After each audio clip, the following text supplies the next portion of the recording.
DBS. You stay in tune with DBS. And again, Brain, good evening. Good evening. We are back. We are surely back. And it is, this month is Black History Month. Mm-hmm. And we know that there are quite a number of people in the Caribbean that have done well for the Caribbean, made us proud. We have names like C.L.R. James.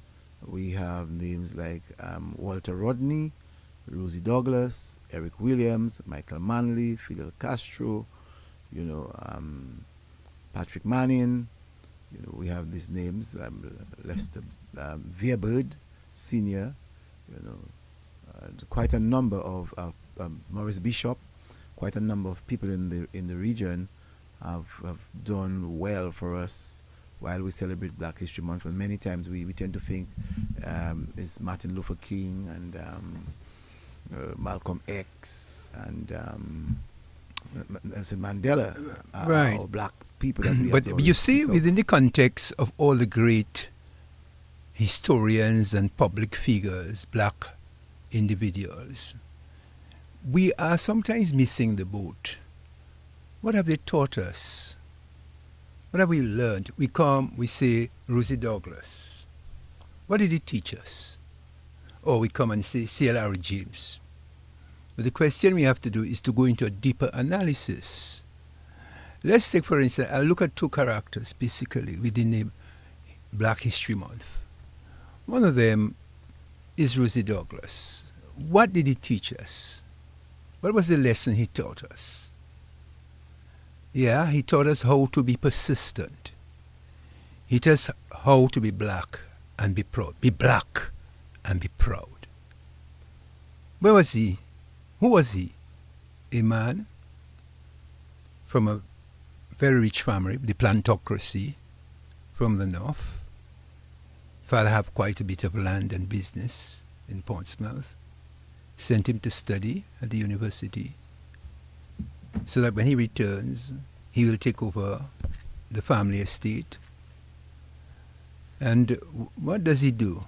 He goes to the university, and at the university, he sees the type of attitude that white people had towards black people, more so in the scholastic behavior in terms of their performance, and they were being marked down because they were black students. And he saw the type of situations there at the university. And he decided that he's not going to take it. And he decided to, revolt against the academic system. And the rest is history. And he stood up for what he believed. And not only that, he was jailed. Did he cry? Did he cry because he was being jailed for believing in what he believed in? No, if you stood up for what you believe in, you're not supposed to be crying. You just go. And years later we heard of his reprieve from Mr. Trudeau, who decided it was high time to have reconciliation between Canada and Dominica and in terms of Rosie, and then the rest is history. But this is a lesson. So when you look at great black figures within the Caribbean context, we have to talk about what is the lesson. Because when we go to the classroom, we want to be able to tell them, or when an audience is listening to us, what it is, what makes them so great, right? Then we go, for instance. So before we go somewhere else, let's take a little bit of maybe 5 minutes of Rosie Douglas. Let's go to that. Christopher Columbus came upon this island on November the 3rd, 1493. It was a Sunday, so he called it Dominica for the Lord. Devil Mountain, near the Valley of Desolation, place names which bear witness to what its people have been through. A choir made up of the sons and daughters of plantation workers, people who work the bananas and coconuts on one of the biggest plantations, the plantation owned by Robert Douglas, the man everyone calls RBD. RBD named his second son Roosevelt for the president. The kids he takes down to the beach call him Rosie. Montreal, Sir George Williams University, February 1969. Rosie, a Sir George graduate on a master's at McGill, helps organize a computer-centered sit-in. Rosie is 36 now. Every Sunday morning, he can be found under the almond tree at the beach at Portsmouth. Tension builds as the occupation at Sir George continues. Rosie contacts John Diefenbaker. Well, I phoned Diefenbaker because... The former Prime Minister had helped Rosie get into Canada to study. Rosie reciprocated by working for the Diefenbaker Tories. Now Diefenbaker advises the university to let them freeze in the dark. If the students occupied any section of the building during winter, they should turn the heat off and let them freeze to death. Fire hoses drove police back when they charged the barricades. All hell broke loose inside. A handful of the 97 occupiers, Rosie not among them, set fire to the computer and scattered its cards across 2 city blocks. $2 million damage, Canada's most expensive student riot. Rosie lost 65 pounds in a Canadian jail. He served a year and a half. Out of prison, Rosie was a changed, if not chastened man, but the RCMP regarded him as dangerous and in 1976 had him deported. Well, I go back to Dominica, the island I was born, and the thing is, my life will always be threatened there because of the barbaric kind of laws, the almost medieval laws which have been passed in Dominica. The Douglas Plantation. Back home, Rosie's life was not in danger, but his father's peace of mind was. R.B. Douglas locks up the coconut factory, and Rosie is on his mind. Mr. Douglas sent Rosie to Ontario's Guelph University to get a degree in agriculture. Rosie got the degree, but came back and organized his father's workers into a union. Having gone $6,000 in debt to pay some of Rosie's legal expenses, Mr. Douglas was not amused. He cleared $30,000 last year, but with 26 children, it doesn't go very far. But his plantation does go far, stretching all the way to the Caribbean Sea. Rosie, we're here right in the middle of your father's estate. There's acres of bananas and coconut. What would you do if he were able to leave it to you? Would you give it away to the workers? Well, I wouldn't give it away, but I would try to develop it in a manner which would allow the workers on the estate to enjoy a decent standard of living. Bananas are the problem, and Rosie says he has solutions. The island is locked into a one-crop economy, selling all to a big British banana corporation. The small grower earns 6 cents a pound, or less than $2 for a 35-pound bunch. He may have to tote them 2 miles through a rainforest before coming to a road, where likely as not he must pay someone else to truck them to market. Dominica is an associate state, soon to be independent from Britain. What she is in reality is a banana republic. The situation is ripe for radicalism, and in a place called Grand Bay, the drums beat out a song against the CIA. Here, the most successful slave uprisings occurred, and recently a plantation owner was burned out. Because of its radical tradition, Rosie made his headquarters in Grand Bay. With moral support from the Cuban government, Rosie is organizing hard around gut issues, setting up a canning cooperative and a literacy project. He's also trying to get Canadian aid money to build a road and buy a truck for remote banana growers. That road constructed, they're in deep trouble. I mean, what are the chances from your experience as minister? The fact that Rosie stands to the left of his brother Michael means trouble for Michael, eldest of the Douglas sons, and member of Parliament representing the family seat, Portsmouth. The marketplace at Portsmouth on a Saturday is a hive of activity as people flock here to buy fresh provisions like mangoes and breadfruit. The Douglas family dominates here as they do everywhere else in Portsmouth. They have the store next door to the marketplace where they sell canned goods and liquor. The marketplace is in Michael Douglas's constituency. So like any good politician, Michael Douglas knows that market day is the day to make political hay. I don't think at this time Rosie, holding the philosophies that he does, that he could be part of a political party that I am in. He would have to move a lot more towards the center, and I don't see him doing that. What helps Rosie run are checks, like the $100 he gets every month from a sympathetic Saskatchewan doctor. Rosie saves money by living at home, even though his father sent him a lawyer's letter ordering him out after Rosie organized the Douglas workers. The family's Easter picnic was Mr. Douglas' first afternoon off in years. He's 72. Grandson of a freed slave, at 23 he made $1 a day and somehow saved $700 in 2 years. He bought land and never looked back. He was elected twice to the legislature, telling constituents, I give you a job on my estate, credit at my store, a dress for a christening, and a coffin when you die. All I ask is that you vote for me. All 16 children finished high school. 6 have university degrees. Many are away. Eisenhower working on a master's in Connecticut, Adenauer studying business in New York, Marina learning management in West Germany, and McIntyre finishing an MBA in England. What do you think of Rosie's politics? Well, I don't agree with it. Frankly, I don't agree with it at all. To me, he could have done better.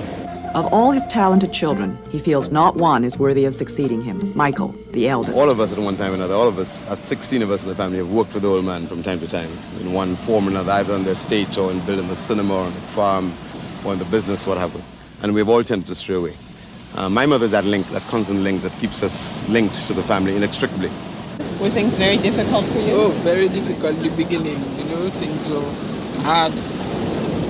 But, working all the time, making children working all the time. What do you think about the way your kids have turned out? Michael, who was a cabinet minister, and Rosie, who was in jail in Canada. Yes, I was very much depressed. Why? See, he's in jail. It must make you feel bad, eh? Did you feel disgraced? Or? No, I didn't feel disgraced. I was feeling bad, really bad. Crying all the time, sometimes by myself. And I go to church, I pray a lot and ask God for strength. I pray for him. And all these years I was feeling very, very bad, much depressed. How do you feel now that he's back in Dominica? Well, I still feel very proud, but still I find he has no real job. He's just, moving about in his politics, I find. You're worried that he's not settled down? Yeah. What kind of father was your husband to the boys? How do you feel he... He was very hard. Hard? No, he wasn't joking with them at all. Very hard. Hard in what way? Yeah, they had to do their work, whatever he asked them to do, learn their lessons, and if they behave badly, he used to beat them with a rope.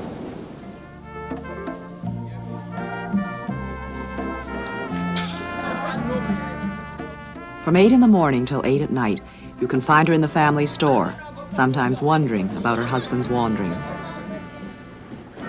I take life as God gave it. I'm a person that always pray a lot. I know that your husband has 10 children outside your marriage. How do you feel about the children, and how did you feel at the time when they were being born? I still feel very bad. Is it 10? I don't think he has so many outside. Did you ever feel jealous? No, I never feel jealous. I just don't worry that at all.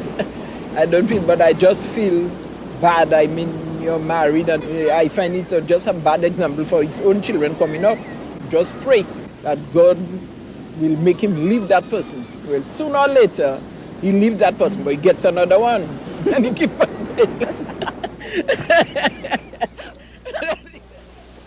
At the banana packing plant, the last load from the countryside is being washed and boxed for shipment. The manager is one of dozens of Dominicans Rosie arranged to visit Cuba to see socialism firsthand. For a while, Rosie's Cuban junkets, arranged and paid for by the Cuban Foreign Ministry, became so popular even the Premier's wife went along. But with independence coming for the island, the governing Labour Party was wary of appearing too leftist. The Premier also had a problem with Rosie's brother Michael, a rising star in the cabinet, openly challenging the Premier's leadership. So the Premier solved both problems by firing Michael from the cabinet, using Rosie's politics as an excuse. Mr. Christian, you're Deputy Premier, but also you're the Minister in charge of Education, Youth and Cooperatives. Can you tell me what the government has done? The Deputy Premier relishes the split in the Douglas family. Rosie Douglas is a socialist, and he and his father are at variance, dangerously so much so that his father has told me to be wary of his son because he's an international opportunist. Do you think that Rosie Douglas and his brother Michael Douglas were actually involved in revolutionary activities here? That is exactly what precipitated the dismissal of his brother. As a matter of fact, when I heard of the Premier's remark that there was a communist plot to overthrow the government by force, our organization, the Dominica-Cuba Friendship Association, wrote a letter to the Premier telling him, in fact, that we are concerned about his allegations and that if such a plot does exist in the country, those involved in it are bordering on conspiring to commit treason and they must be arrested and charged for treason. And he has not arrested anybody and charged him with treason yet. Rosie Douglas to the people of Dominica is like pointing a red rag before a bull. And that is but among the young people, he has made certain strides.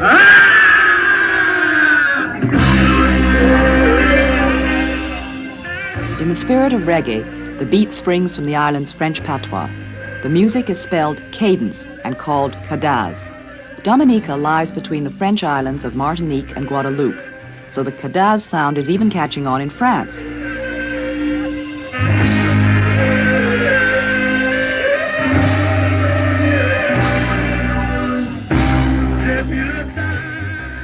This is Gramax, the #1 group, and they like Rosie. This is the kind of band he likes for his bandwagon. Sometimes their songs are as apolitical as a coconut, but sometimes they call for revolution against measures like the coconut law, which punishes the stealing of even a single coconut with up to a year in the island's steamy prison.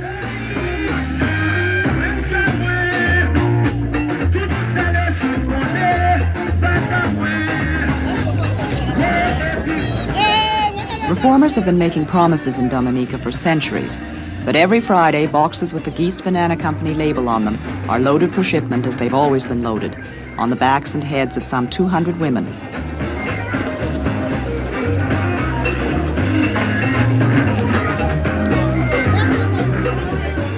From the warehouse 100 yards down the Geest Pier, where the bananas are ferried out to the Geest Star, the company's white freighter.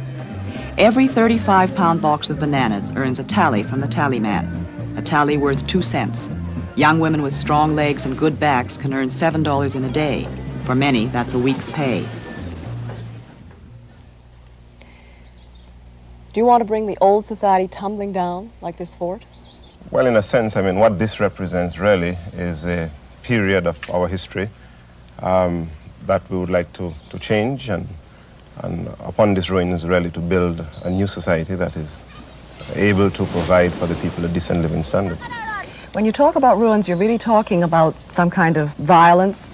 Violence only comes when everything else fails. I believe that we will be able to go through a peaceful transition in Dominica.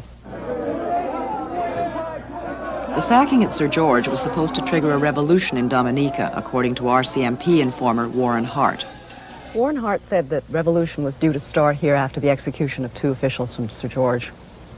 Was that true?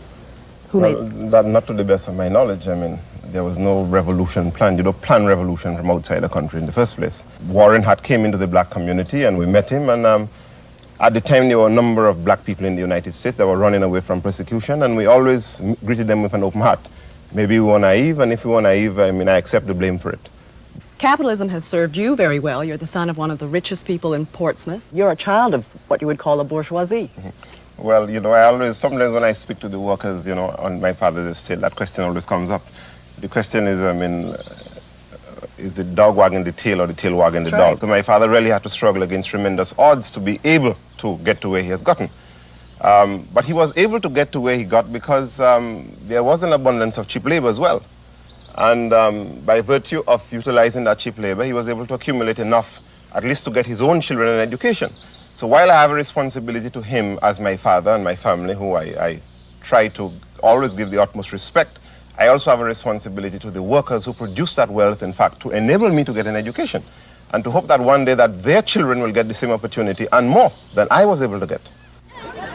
At a pier not far from the Douglas home, the bananas are loaded into the night. Michael Douglas, as MP for the area and son of RBD, has exercised his privilege and gone out to drink cold draft ale in the officers' mess aboard the Geest banana boat. Michael is a good politician who would like to be Prime Minister, but he likes the good life that comes from the traditional way of doing things. When Michael Douglas was called a communist, he said, "I'm not a communist, I'm a Catholic," and laid the matter to rest. It's Easter on the island, and thousands as Catholic as Mother and Father Douglas recreate the way of the cross. The white priest and hymns of glorification, the rituals that help the church play its part in maintaining the old order. Rosie is one Douglas who's put his faith in other gods. Rosie wants many things for his island. He'd like to see tourists, a piano for the choir, and more Canadian aid.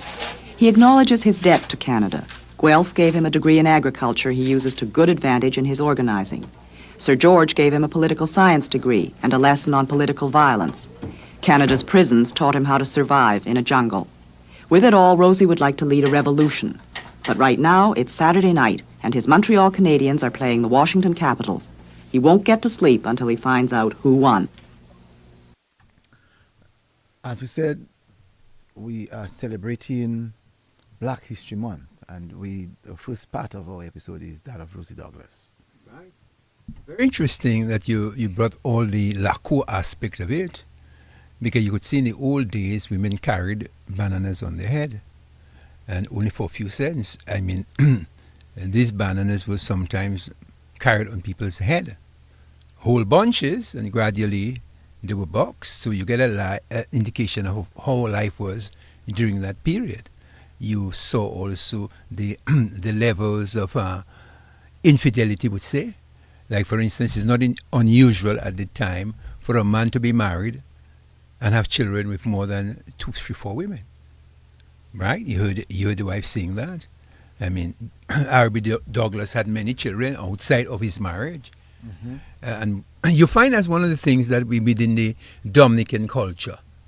I don't know whether it's still prevalent, but it was not unusual, Cecil, for a man to have one woman, his wife or his girlfriend, at his home, and then have 3 or 4 women pregnant at the same time in the hospital. You know. Are you aware of that? No. Yeah, man.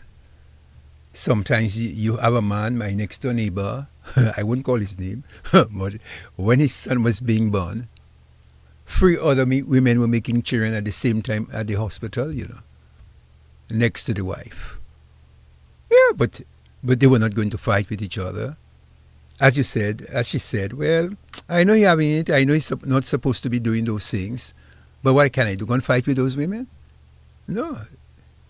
So I know at some point in time he would leave the women and come back home. So you see the tradition.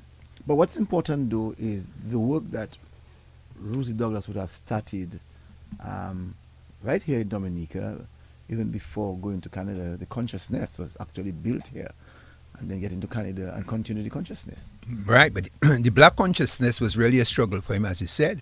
Because his father gave him an education, sent him to Sir George University, and he owes a lot to Canada. He owed a lot to Canada for providing him with a degree, and not only in what he went, political science, agriculture, but also the ability to get the level of discipline. So really and truly it was a struggle for him in terms of being a bourgeoisie, as the woman say, and then working with the peasantry to get things better for them, a better standard of living. So in the Black History Month, it's always very good that these are the type of history that we should be teaching at the schools. Some of our icons, Oliver Leblanc, Rosie Douglas, all these are major political figures, Eugenia Charles, Skerritt, we need to always be bringing those type of individuals in terms of the politics, in terms of the whole business of culture, Alwyn Bully. So history, local history is quite important. Since we are celebrating Black History Month, it means we have to recognize those individuals within our society who have contributed. Another lady I don't find they mentioning a lot, and she was a tremendous English teacher. Oh, okay. Josephine Joseph. Yes. I mean, she died recently. She's from Pottersville, right? Yeah, man. Stibber Street. Yeah, man. She's one of the greatest English teachers I've met at the grammar school. I mean, we don't talk about her. Very few people. I mean, but when I went to the grammar school, when it came to English and English literature. But what was her contribution to the black consciousness? That's what I'm trying to find Right, out. Black consciousness. Oh, we learned a lot of Caribbean poems. The Banana Man, she taught us. I mean, very often when we did poems from Burton. But with her, we began to learn a lot of poems that were written by Caribbean writers. And she also encouraged young boys to write, fellas like Arundel Thomas and other great writers, to develop writing skills and to celebrate our consciousness, our black consciousness. So that was a contribution. But let's go back a bit to the work of Rosie Douglas.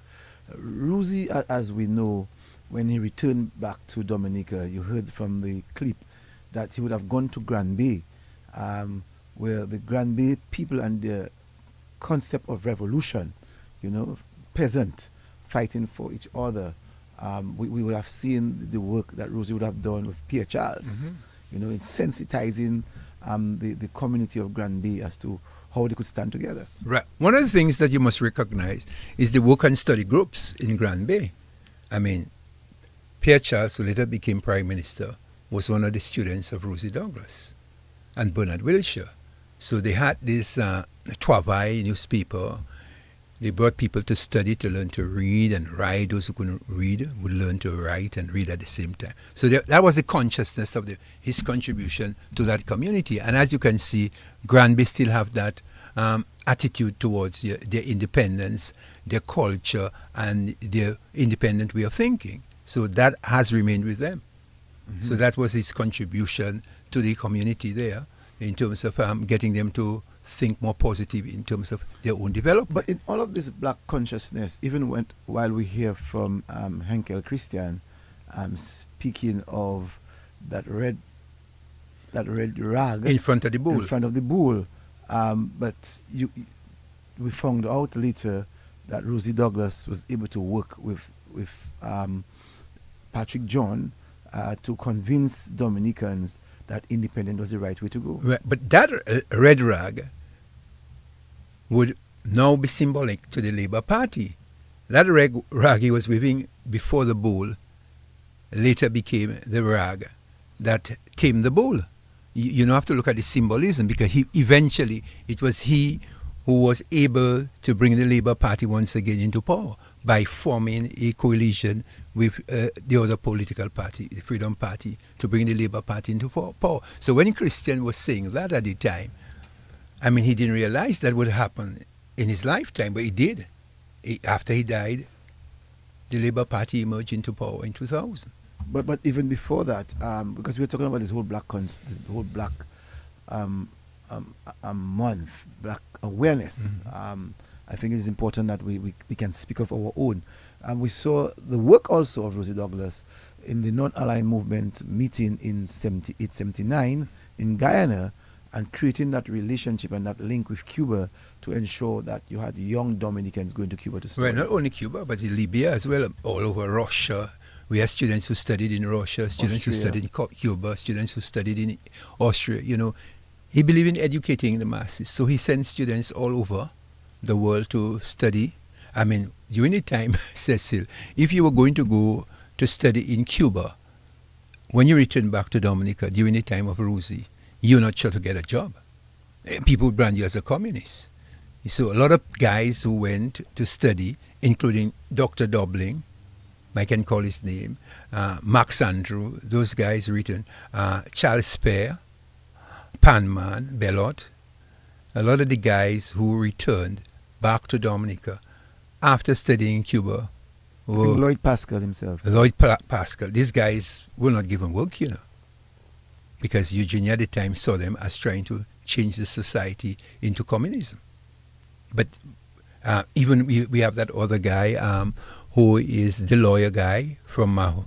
You talk about Jonathan Prevost. We had Jonathan Prevost. We had the other one who is now Julian Prevost. In Maho. This guy studied in Cuba, He did political science. But they really never changed the society into a communist state. All he wanted was to see a better life for the peasants. There was a young guy, I think, from Marigot. He was a Hamlet. Trying to remember his first name, but he was a Hamlet. I think the brother of Adler Hamlet. Oh, okay. He studied. Okay. He studied in Cuba himself too. So quite a number of students went out. So as we celebrate Black History Month, and I know Dr. Dublin is always talking about Black consciousness, Black history, teach the people, get the students to know. That's a first step in bringing out those historical facts, so that our young people listening, and even the elderly, can get an appreciation for persons who struggle to see life better. That whole black consciousness, we would have seen in the 70s, outside of the Dreads, we saw guys becoming so black conscious that they wanted to really take charge of their own society. So we had Desmond Trotter, we had the Roy Masons, all these people who would have fought for assisting in that black consciousness. Well, yes, there was a lot of talk. I mean, all around the society. I'm sorry, I was not live. I was just saying earlier on that in that whole process of black consciousness, that you had people like Desmond Trotter, Roy Mason, this Burdock Shillingford, you know, right, and this guy Thomas. Which one of them? Hillary. Oh, Hillary Thomas. Hillary Thomas, Yeah. Even your good friend, Dr. Donald Peters. Dr. Donald Peters. I mean, Dr. Donald Peters was brought in several times into the police station for questioning. Right. I remember some guys like Bernard Wilshire was stopped right. They're talking about black consciousness. But when you hear about guys going up to Pontcassé, and Bernard Wilshire told me that the police stripped him naked, took all his clothes off him. Angelo Allen. And the guy who did that was Angelo Allen. Yeah. Yeah, and some of the guys who were there. So you could see the Ron struggle. Green and all of these guys were part of Ron Green. Yeah. Brian Allen. Brian Allen. Were part and parcel of that whole But even black that other fella who's doing now the Moringa business down there in Point Michel. Mm-hmm. You know him? Bobby. Then you have the other one. His name not coming to mind. He was a teacher at the SME. He's into this Moringa business now. We're talking about Joey Pelty. Joey Pelty. Yes. Yeah. We have Mr. Badwill. Well, we had a lot of intellectual. Julian Johnson. Yes. All these guys were radical So thinkers. and that's important to note. We are talking about Black History Month, and we tend to always look across of our paths. We go outside of the Caribbean to identify people to speak of Black History Month. So every time you hear about Black History Month, you hear about Martin Luther King, but Martin Luther King did what he had to do for the United States. Malcolm X for the United States. Right. You had Angela Davis for the United States. So I'm saying that there are a number of people who would have fought for the United, but in the Caribbean. Oh yes.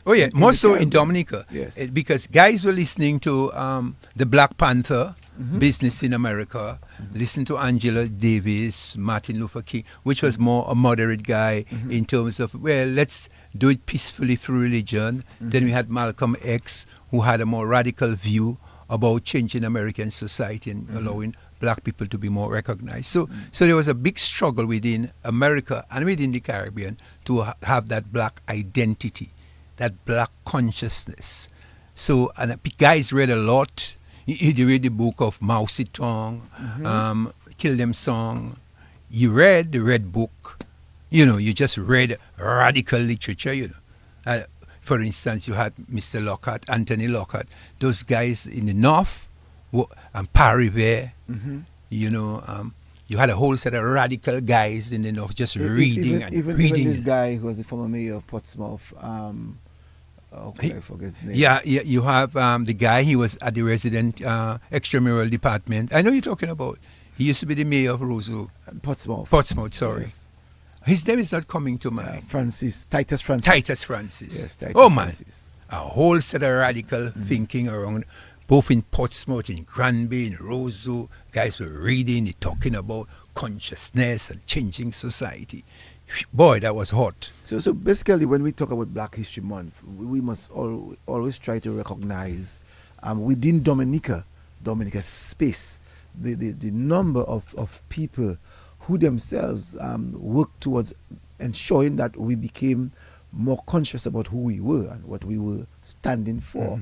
And that's why I feel good that people like Rosie Douglas started the process in Canada, and then it created that brigade. Right, that brigade. But the consciousness about that is that two left guys became prime minister. Yes. Two left. The guys became, people would say, Rosie Douglas and Rosie Douglas becoming prime minister would probably take the Catholic Church, take the Methodist Church, take those church and convert them into homes for people. But we never saw that. And his student, Pierre Charles, later became prime minister as well. So two left men became political leaders of the country. And what you find, though, we can say, many of these people found themselves in political leadership. So, for instance, Ron Green himself was Minister of Education. You said you had Pierre Charles Prime Minister. Yes, Ron Green. Attorney General, you had Bernard Wilshire. You had Mr. Johnson.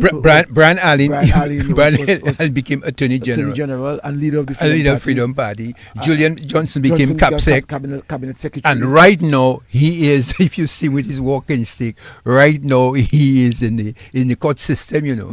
He's a man responsible for mitigation or litigation, whatever.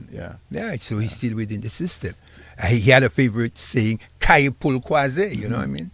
So you have seen quite a number of people in the 70s who fought for that black consciousness, found themselves in leadership, you know, and creating that kind of environment that would be required for us to have even a greater consciousness of ourselves. Right, a greater consciousness, and you could see the education expanding. More persons were getting opportunities to do their degrees, more opportunities for education, more opportunities for housing, more opportunities to be more conscious. So these guys made their contribution, and I guess there will be others to follow. So black consciousness, and when you talk about Black History Month, I decided for us to look first inside our own country and own domain to examine at least the first stage of critical thinking in terms of black consciousness and black history. And we can still see even Dr. Dobling. I mean, one would never expect that he would be one of the leading dentists on the island. I mean, man studied in Cuba, dentist, man, Mr. going to take out our teeth. I mean, people had that impression, you know. Now we have doctors, orthopedics guys who have studied in Cuba. Most of the top doctors now at our Dominica China Friendship Hospital, about 50% of them studied in Cuba, you know. Our surgeons, Dr. Jishnose, the orthopedics fella, the woman with the heart business, doing the heart. About 50. Dr. Richard Andrew. You're right, most of them studied in Cuba. And at the time, many people would not want to go to Cuba and study. But that's the reality of our present situation. So when we're celebrating Black History Month, we must first look within our own self to see whether actually we are actually conscious about the contribution that some of these people make in helping to change Dominican society. And so I don't always like us to go to Malcolm X. Well, we had another guy, and I think he was also a black conscious fella in his own time. You're talking about Blanc? I'm talking about Blanc.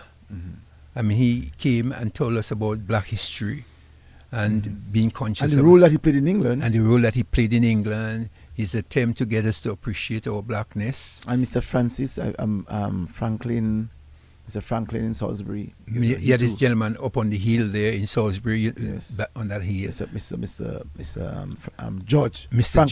Franklin George, who brought many books to the public library. Yes. I don't know where, I think Mr. Blanc gave quite a number of his books to the school in Girardale. So that people can go there and study. I think he gave some of the books to some other people. Mr. George also usually come. So during the week of Black History Month, we must first look within our own self to see how far we have gone in terms of being conscious about our because many times we're talking about the whole black consciousness, we speak about the black man who has created this, the black man who has invented this, the black man who has done this, and we don't take enough time to even look at what we ourselves as a black community have done, you know.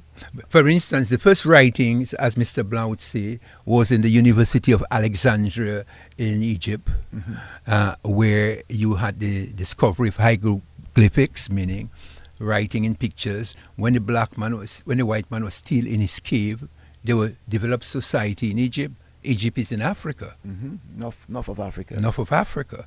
So you find that all these great pyramids that you see there, slaves built them. Because remember, the slave trade was not only across the west coast of Africa, across the Atlantic Ocean, but there were slaves. The Arabs were dealing with slaves, you know. I try to wonder why isn't that we hear, especially when we were growing up as boys, when we heard of Africa, the countries that we heard of was Ethiopia, Nigeria, Cameroon, Zimbabwe, Rhodesia, Rhodesia, yes, the Congo, Sudan. Because these are the countries that we would have been taught about. But they never spoke to us about the Malta, the Algerias, the Egypts. No, but the white man, by the Europeans. The Europeans, I prefer to call them Europeans, divided Africa. So that is why the next time we come, we have a little time. How Walter Rodney's book, how Europe underdeveloped Africa, because you had many of the superpowers at the time, the Europeans, like you had the Portuguese, you had the people, you had the British, you had the French, you had those people from Belgium, and so they carved Africa among themselves. Let's see if we can get that caller quickly. Yeah. Good evening to you, caller.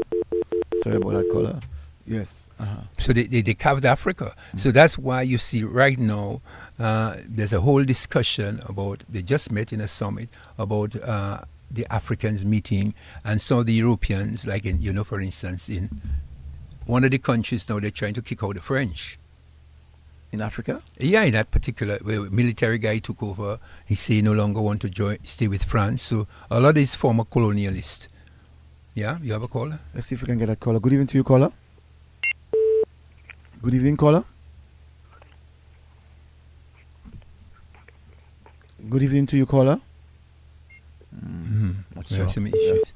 Yeah. So it's a very interesting discussion we're having in terms of, but one of the things that I want us to look at in terms of what we talked about in terms of during slavery, what actually brought slavery was the Europeans growing their crops, their sugar, their coffee, their tobacco, their sugar cane.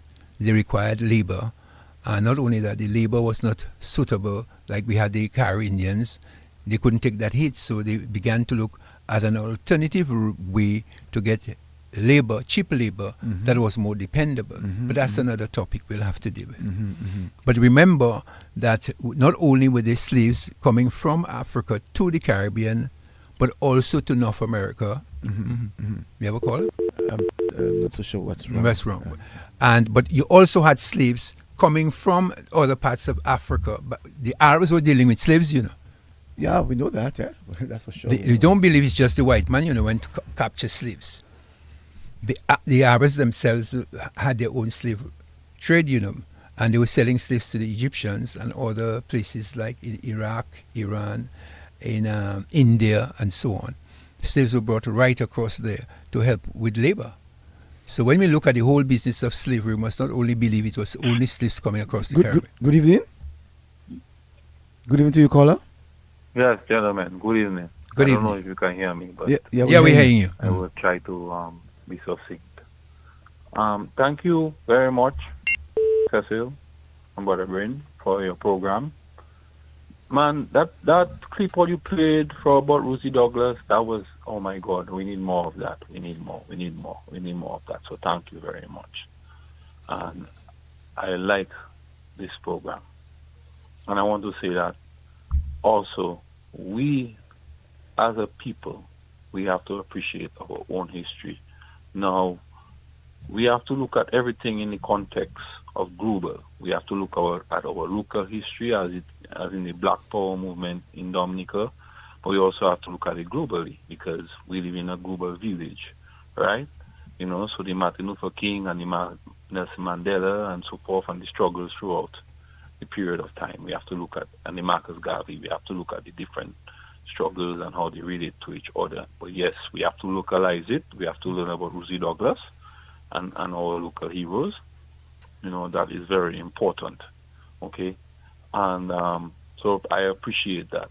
Right. I want to add and I want to ask of historians in Dominica and just in general, what is the evidence or what are the stories of black people being in Dominica, in the West, in the Caribbean, in America, before Columbus?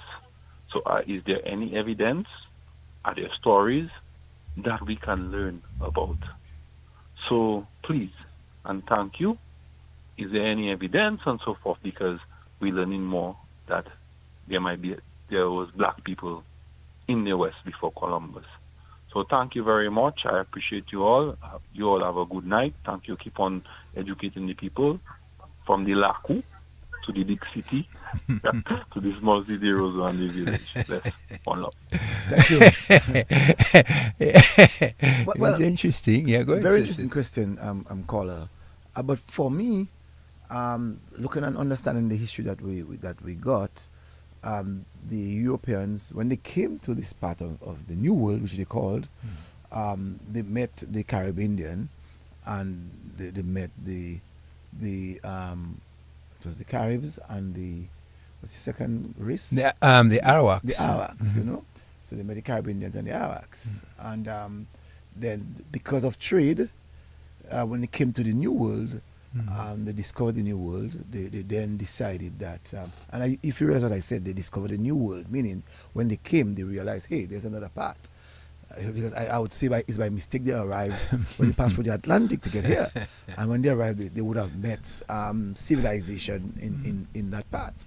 Well, based on the historical documents, anthropologists will have to tell us whether there was black men here when Columbus came, but from the historical perspective, we know that has not been documented. Because when the Europeans came to the Caribbean, more so in Dominica, they met the native people. And those were the, what you call the Kalinagos now, living in the country, because here was densely forested. And so that is the people they met. So I haven't heard in the history documented whether they met any black people here on the island. Let's see if anybody else is on the call. Good evening to you, caller. Good evening to you, caller. Sorry about that. Yeah, I don't know because, but what I know, for instance, from Honeychurch, he talks about the artifacts that have been made, especially where they're building the airport now. I mean, he's the curator, and they're looking for remnants of former Kalinago territories. Good evening to you, caller. Good evening to you, caller. I'm not so sure. What's happening? Yeah. So it's very interesting that he asked that question. But from the historical perspective, I know that they didn't. I know they brought the Africans to work. I know some of them did not like the conditions on the island. Yeah, you have. Yeah. Caller, are you? If you're hearing us, just speak. talk. Sorry, if you're hearing us, but I'm saying if you're not, when you put off I should say. I just put you off because apparently I'm not hearing any signal sound. I would ask you to listen to your device now, and when I answer, just speak, and we'll hear what you have to say. No, so basically, Brain, I'm of the view that there were no black natives in the West. Or there was no black native. Well, I can speak to Dominica. Yes, good evening. Yeah, he's hearing us. Good just evening. Speak, just speak, caller. Just speak. We'll hear you. He will hear you. Just speak. Oh, he left. The person has left. Yeah, but it's a very interesting question that he asked. But basically, Cecil, you can see what has happened. But even the other thing now, you hear there was a big business about let's go back to Africa. When Black Power started in Dominica, there was in the region. In the region. Let's go back to Africa. And that's another discussion whereby for Africa, they were talking about Ethiopia. Let's go back to Ethiopia. Yeah. Let's go back to Haile Selassie. Let's go back to Africa. And one of the guys who, Good evening. As I said, just speak. Just speak. Apparently. And one of the guys made the trip to Africa, yeah? Yes. In Ethiopia. That is Desmond Trotter. Yes. So he's still down there in Ethiopia. He's one of the big activists in the 70s. Right, who was still living in Ethiopia. Yes. So, and because in fact, there is land, when I was doing the Black Star Liner, in Ethiopia, there's land. Yes. For the ex-slaves who want to return. Yes. I don't know whether it still exists now, but I know, for instance, when I was doing doing that in Jamaica, I know that there were lands available to any Caribbean person or anybody, even from North America. I think that's how Trotter, who wanted to get back, has found himself. You would find yourself with a piece of land in Ethiopia. So that's another discussion. So our first episode tonight was on Rosie Douglas. I think next week I may just want to do either Walter Rodney or Michael Manley. Especially looking at Rodney in the period, when he was really, he's a scholar, as a matter of fact. He's a Guyanese scholar and a revolutionary guy. The way that he thinks. I would like to maybe get him. But another one that I'd maybe want to focus on is that the Michael Manley in Jamaica, Prime Minister, a CIA plot in Jamaica. And Michael Manley stood against the Americans. Well, I saw Michael Manley. I saw Edward Siaga when I was studying in Jamaica. Michael Manley, and then you had P.J. Patterson. He was a bit controversial. People saw him as being left. He was a socialist. Yeah, socialist. Yes. Left Marxist-Leninist ideologies. Want to go to Russia. As a matter of fact, in the 70s, himself and Burnham, Forbes Burnham, were the people that the Caribbean, other Caribbean leaders were fearful of. Right. Until our good friend from Grenada, Maurice Bishop, came. Right. But do you know, I was very surprised in an interview Vladimir Putin had with a journalist from America. You know what he said? Russia is not communist. No, Russia isn't. During the Soviet bloc, with Brezhnev, Stalin, they were. Russia was considered communist. Yes. But I heard in the interview Putin saying that what we have is a market economy. Well, it's a market. We're making money. That communist thing is no longer in existence. Right. We are making money. We're interested in making money. We want to get rich. We want our people to. So I said, wait a while. You mean that Russia that we've been so fearful about in the 1960s and the 70s? The Cold War is dead and gone, and so China has an open market. It's a market economy that China has. I remember once upon a time they used to call China the Red China. The Red China. Red Communist China. So everybody now making money, man. Right, but it's an economy that everybody now looking at. Yeah, because I said, but Vladimir not right, man. I thought it was the Soviet Union. As a matter of fact, the Soviet Union has some of the biggest mafias on earth. I mean.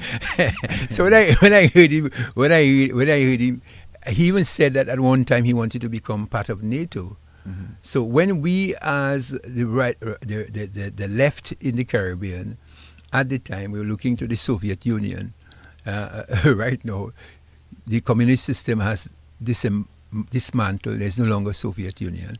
There is more or less a capitalist state. I mean, it's just not like the United States, but it's a capitalist system being run by one man. But he say we are capitalists. We're not communists. So that's another discussion. We'll see how the left. Who they're turning to now? It can't be Russia. The left? The left. Which is there left existing within the Caribbean? There is ideology of left, but the system of left has changed. It's not as graphic as it used to be. It's more watered down now. It's for instance, once upon a time you had the two Germans, East and West. One West, one East. The East was communism, and the West was. Only today we still have in North Korea and South Korea. North Korea has the Jude system. You remember? I want people to understand that there's a difference between the Jude system and communism. There's a difference between. So what Gaddafi had was what?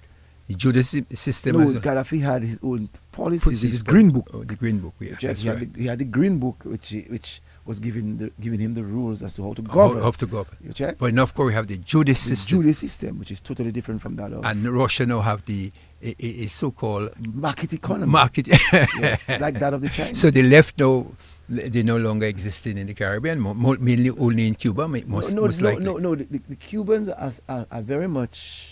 What are they? Are they communists now, or they? Cuba has never been a communist state. I don't know why people label Cuba as communist.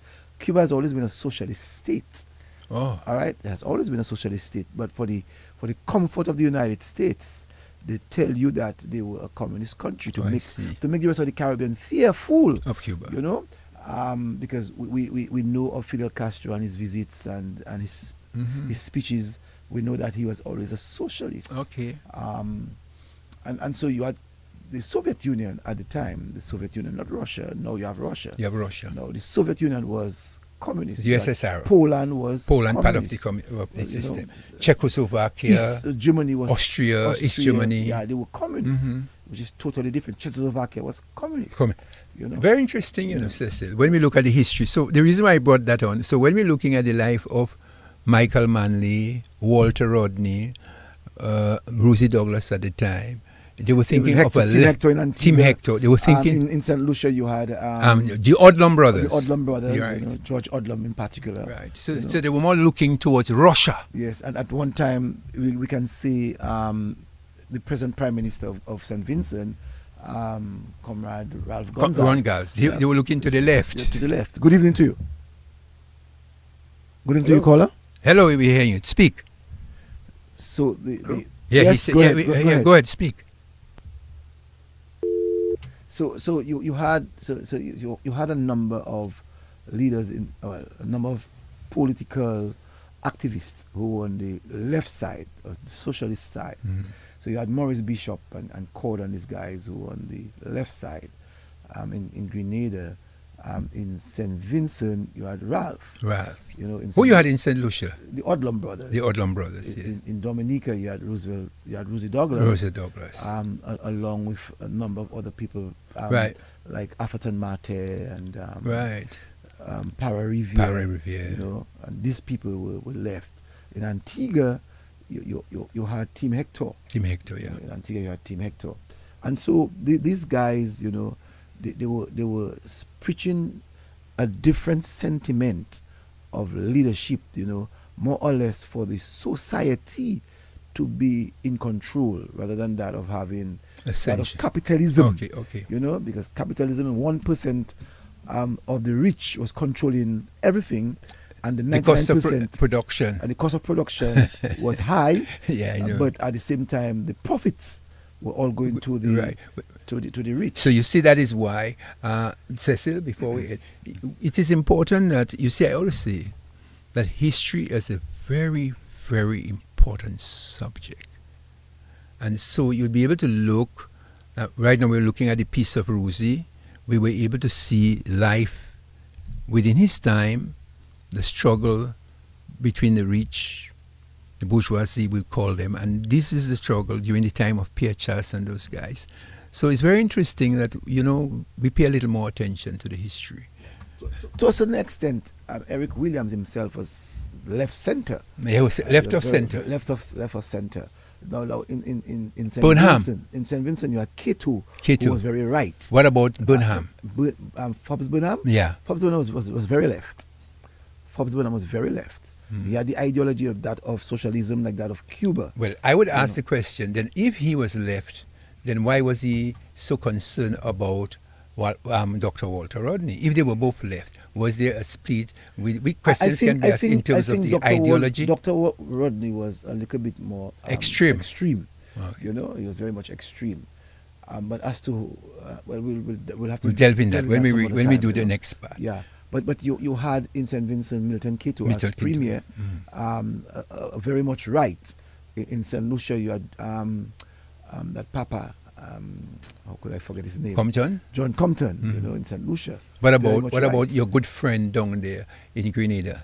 Eric Gary. Eric Gary was very, very much right. Not even right in center. He was extremely right. Yeah. Okay. And it's been sponsored by the capitalist countries. Okay. In Dominica, in Barbados, you had Tom Adams. Tom Adams was the head of the region. In terms of very much right. Okay. As a matter of fact, the right used to go to all of the rights used to go to Barbados every year to have conferences. Conferences. You know. Yeah, so it's very interesting. You know, it's just very stimulating in a little 45 minutes. To a certain extent, Veerbird was more or less right of center. Right of center. No, left of center. Left of center, you know. Coming from the grassroots. The grassroots, the working class. Working class, you know. He was more or less right of center.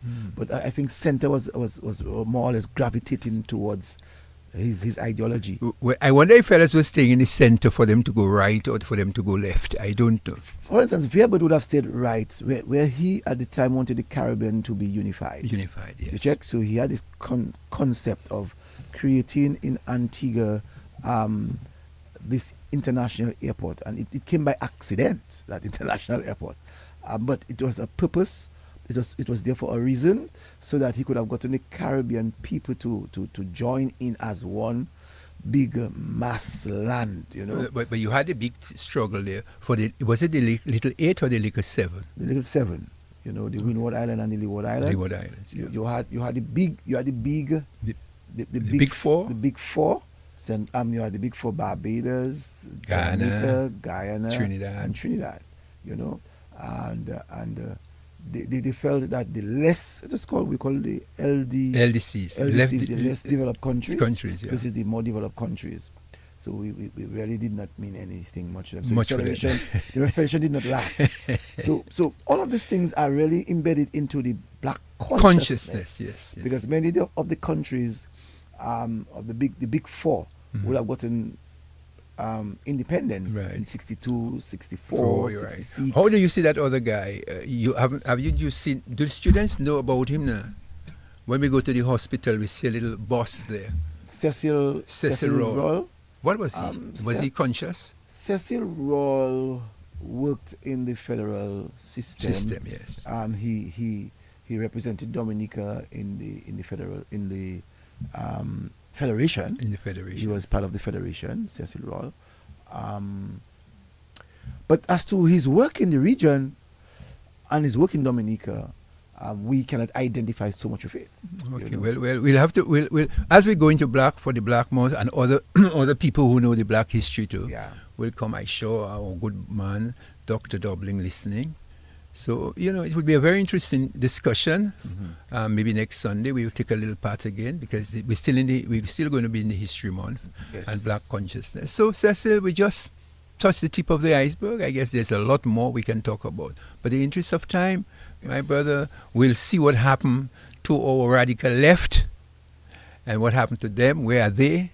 What has happened to them? And we, at some point in time, we look at some of our great thinkers, our intellectuals in terms of invention. Some of the black inventors. We can talk about 89 when a lot of special President Senior Bush, old man Bush, you know, I mean, Reagan started the whole process of dismantling the whole socialist bloc. But President Bush Senior in 89 was the one who can take praise for the dismantling of West and East Germany.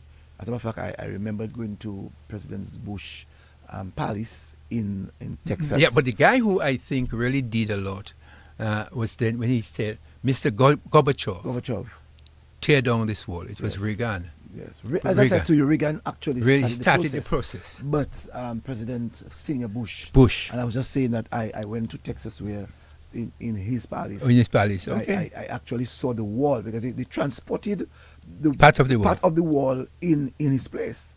You know, I have pictures of that. Oh man, you must bring something to look where at. myself and Babs Dyer actually touched the wall, that wall the Berlin Wall, the Berlin Wall. Wow. You know, and got all of that history. You know, how it was transported. Right. Another guy that's very interesting, though, when we look at him sometime about, would be very interesting to see what Bob Woodward had to say about the whole business of Grenada and the whole business about the dismantling of Grenada. You'll see what happened there.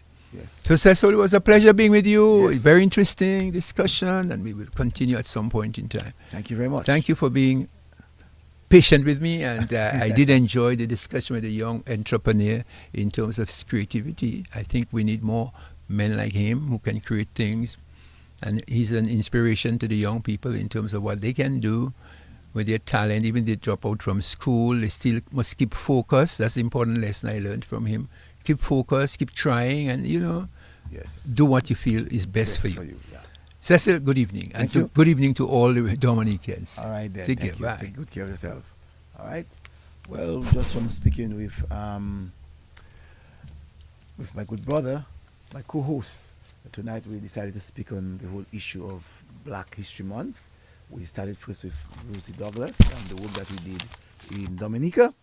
And right now we are going to see, maybe I might want to take it beyond the Black History Month to look at our Caribbean leaders, because we need to identify the Caribbean leaders of old and the work that they would have done in the region.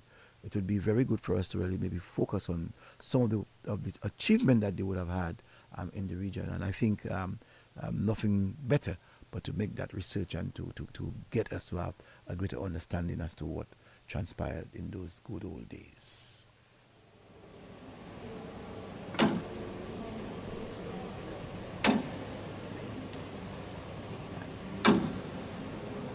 I love how you've said, I'm just going to unblock it, and literally what you've done is taken a wedge that looks like a doorstop out of the clock. That's exactly what it is. And now we've